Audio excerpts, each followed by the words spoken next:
99.1 FM. Extra, extra, read all about it. Alright, welcome back to Breakfast Diary at Denver 99.1 FM. We're keeping tabs on developments in and around the country, making sense of them. Thank you for staying tuned. Straight to our topic of discussion for today, the coming together of opposition, examining Atiku's call for unity. Have you heard it? Headlines. Now, if there is one thing the 2023 general election has been able to do, it is that it has pushed the opposition to seriously put on a thinking cap. The current and unprecedented activity within the opposition marks a significant departure from the country's recent political history, where opposition had been largely seen as ineffective. Not since the lead up to the 2015 general elections has the opposition displayed such fervent engagement. The newfound activism is rooted in a shared concern, the perceived threat to democracy. The elections, widely criticized majorly by the opposition for a lack of transparency, coupled with court judgments viewed as unduly influenced by the ruling party, the APC, have fueled anxieties about the state of Nigeria's democratic institutions. In response to what the main opposition party, the People's Democratic Party, deems as the APC's pursuit of a one-party state, former Vice President and PDP's presidential candidate in the last election, Atiku Abubakar, has proposed a unified front among opposition parties. During a meeting with the National Executive Committee of the Inter-Party Advisory Council, IPAC, led by its national president, Yabagi Sani, Atiku accused the APC of steering Nigeria towards a one-party dictatorship.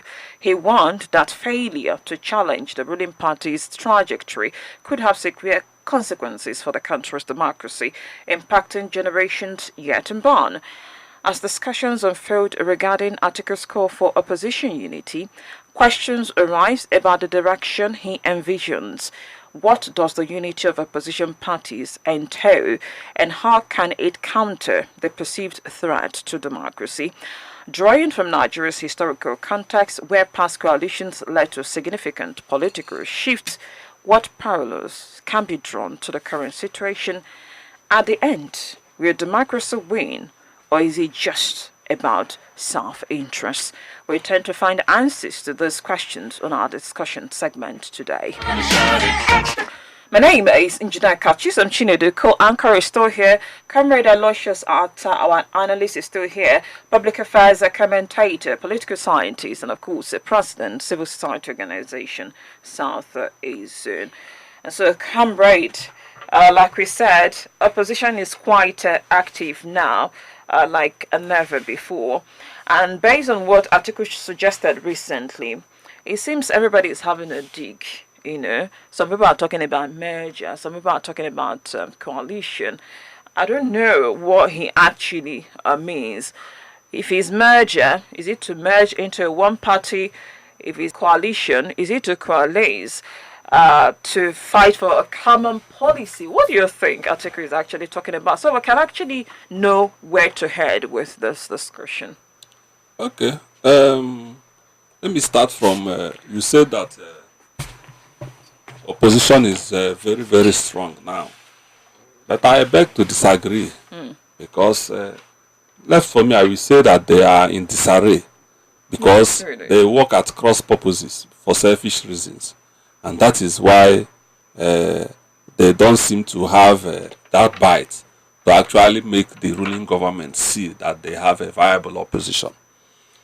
Then, coming to Atiku, like you asked, yes, he didn't expatiate the kind of unity he wants among political parties. And it is very, very necessary to expatiate because when you talk about oppositions uniting to wrest power from government, it can take the form of a coalition. It can take the form of a merger. Like we said it the other day, we know that it was the merger between ACN, CNC, and some fraction of APGA and some other parties that gave birth to APC. And they became stronger and actually seized power from the ruling party that boasted that they will be in power for at least 60 years.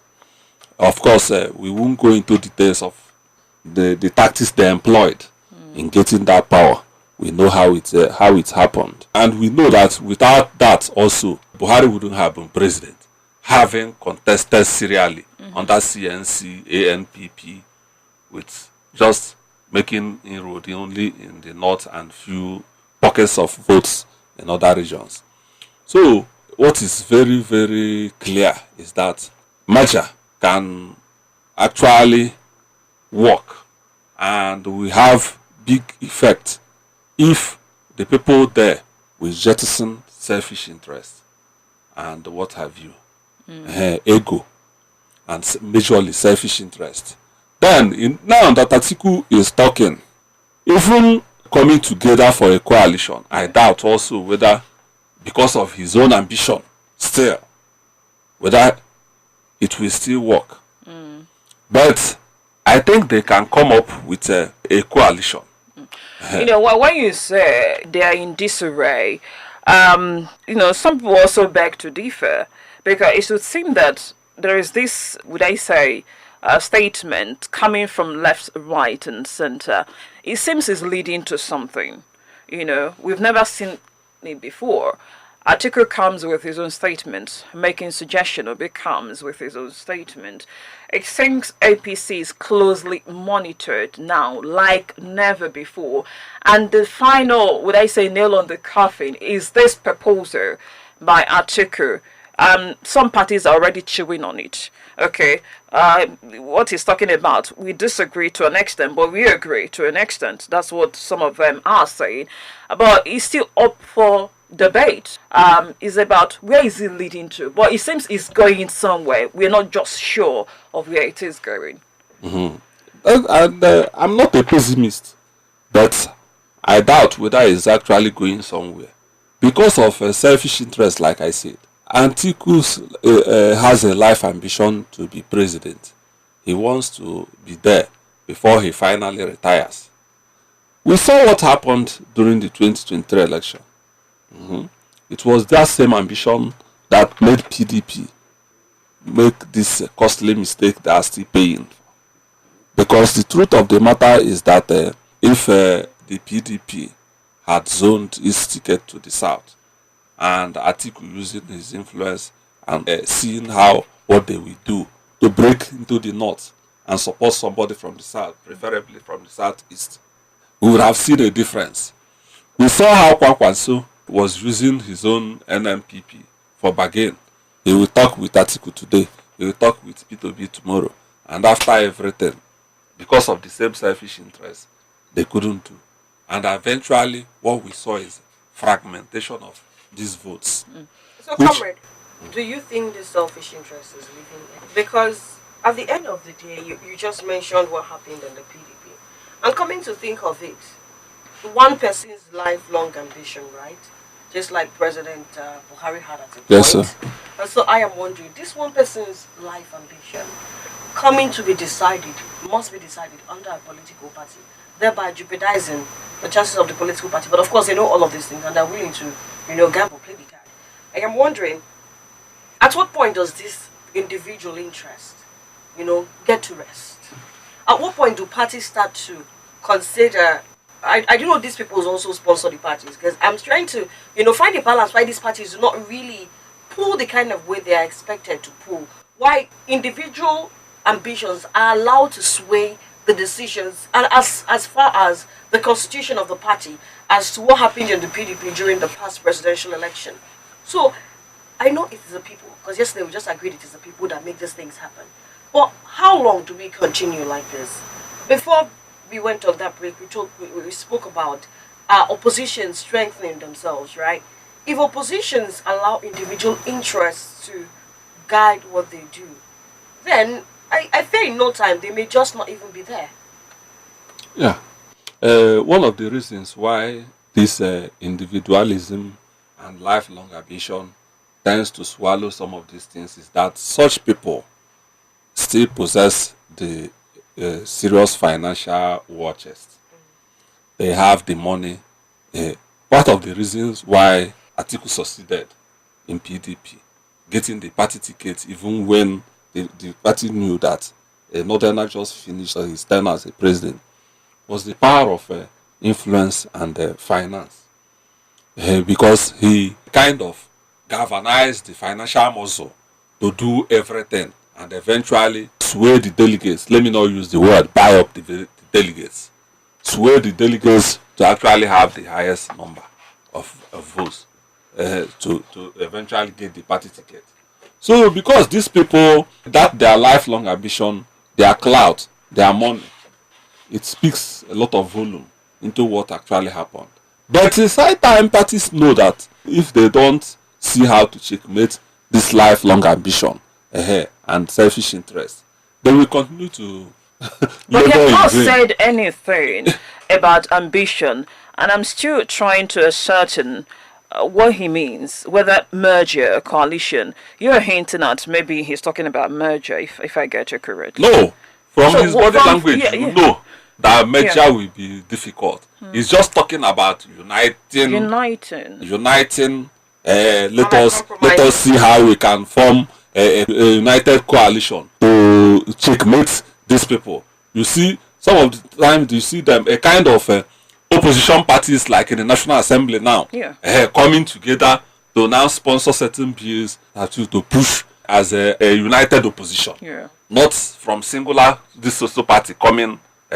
Basically, I think perhaps we should work with that, although we can look at the possibilities of merging into maybe a party to topple the APC. But just like you said, because he also kicked against one-party state, so some people have been analyzing and looking at possibility of merger, and I'm like, Atiku that has kicked against one-party state. Why are people analyzing him possibly talking about merger? Because just like you said, he said how opposition in the National Assembly can talk about changing something, so to speak, electoral reforms, bring up a bill, sponsor it, just so that it can scale through and change how people emerge before it gets to court, because he doesn't trust the court.